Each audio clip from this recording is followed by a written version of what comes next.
DCB മീഡിയയുടെ പുതിയൊരു വീഡിയോയിലേക്ക് സ്വാഗതം. രാജ്യമെമ്പാടുമുള്ള ചെറുകിട കർഷകർക്ക് ലഭിക്കുന്ന ഏറ്റവും വലിയ സാമ്പത്തിക സഹായ പദ്ധതിയാണ് പ്രധാനമന്ത്രി കിസാൻ സമ്മാൻ നിധി പദ്ധതി. നിലവിൽ പദ്ധതിയുടെ 19 ഗഡുക്കളുടെ വിതരണം പൂർത്തിയായി. ഇനി 20ാം ഗഡുവിനായുള്ള കാത്തിരിപ്പിലാണ് ഗുണഭോക്താക്കൾ.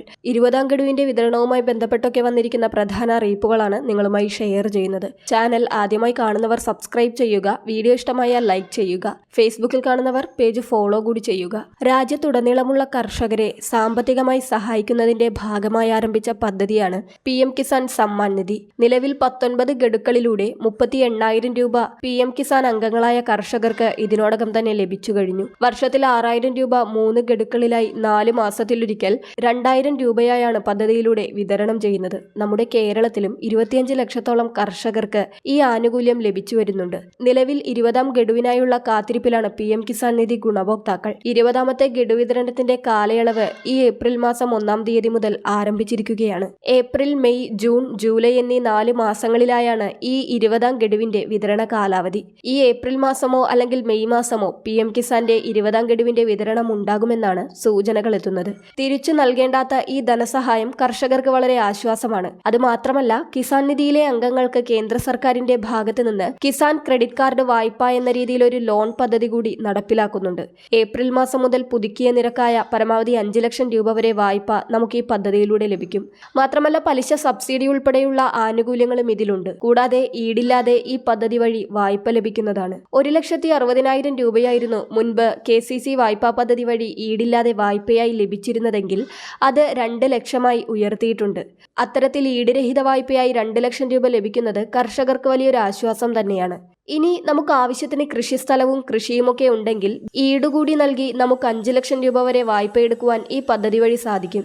കിസാൻ സമ്മാൻ നിധിയിലെ കർഷകർക്ക് ലഭിക്കുന്ന ഇത്തരം പദ്ധതികൾ ഉപയോഗപ്പെടുത്തുവാൻ എല്ലാവരും ശ്രദ്ധിക്കുക. State bank of India, union bank of India തുടങ്ങിയ ബാങ്കുകൾ വഴിയൊക്കെ ഈ പദ്ധതിയിലേക്ക് അപേക്ഷ വയ്ക്കുന്നതിന് സാധിക്കും. ബന്ധപ്പെട്ട രേഖകൾ സഹിതം അപേക്ഷ വെച്ചാൽ നമുക്ക് ലോൺ ലഭിക്കുന്നതായിരിക്കും. മറ്റ് ലോണിന്മേൽ വായ്പാ കുടിശ്ശികയോ അല്ലെങ്കിൽ സിബിൽ സ്കോറിൽ പോരായ്മകൾ ഉള്ളവർക്കൊക്കെ ഈ ആനുകൂല്യം ലഭിക്കുന്നതല്ല. PM കിസാൻ കർഷകർക്കും കിസാൻ സമ്മാൻ നിധിയിൽ അംഗമല്ലാത്ത കർഷകർക്കും ഈ കിസാൻ ക്രെഡിറ്റ് കാർഡ് വായ്പ അഥവാ KCC വായ്പ ലഭിക്കുന്നതായിരിക്കും. അടുത്തത്, കിസാൻ സമ്മാൻ നിധിയിലെ അംഗങ്ങൾ ഒറ്റത്തവണ ഇലക്ട്രോണിക് KYC ചെയ്തവർക്കൊക്കെയാണ് നിലവിൽ PM കിസാൻ ആനുകൂല്യം ലഭിക്കുന്നത്. ലാൻഡ് സീഡിംഗ് പോലുള്ള കാര്യങ്ങളും എല്ലാവരും ഇതിനോടകം തന്നെ പൂർത്തിയാക്കിയിട്ടുണ്ട്.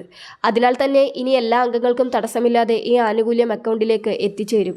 ഇനി ഇതിലേക്ക് യാതൊരു ക്രമീകരണങ്ങളും നമ്മൾ ചെയ്യേണ്ടതില്ല. 19ാം ഗഡു തടസ്സമില്ലാതെ ലഭിച്ചവർക്കെല്ലാം 20ാം ഗഡുവും അക്കൗണ്ടിലേക്ക് എത്തിച്ചേരുന്നതാണ്. അതോടൊപ്പം തന്നെ നമ്മുടെ സംസ്ഥാനത്ത് കതിർ ആപ്ലിക്കേഷൻ എന്നൊരു ആപ്പ് കൂടി വികസിപ്പിച്ചിട്ടുണ്ട്.